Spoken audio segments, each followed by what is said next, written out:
Oh, good morning guys. It's morning today. Morning ang kinabuhi nga nakasud na sa online space sa entrepreneur business sa digital na you are not always you are doing work like para bang you only work like a boss. Wala kang boss. You can do what you over your time, whatever you do. You didn't sell.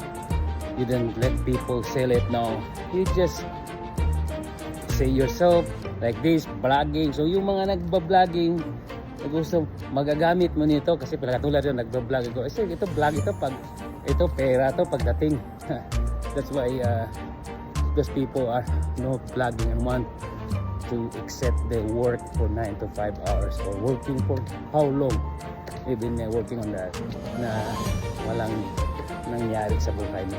Still like same pa rin worker ka pa kasi mayroong online employee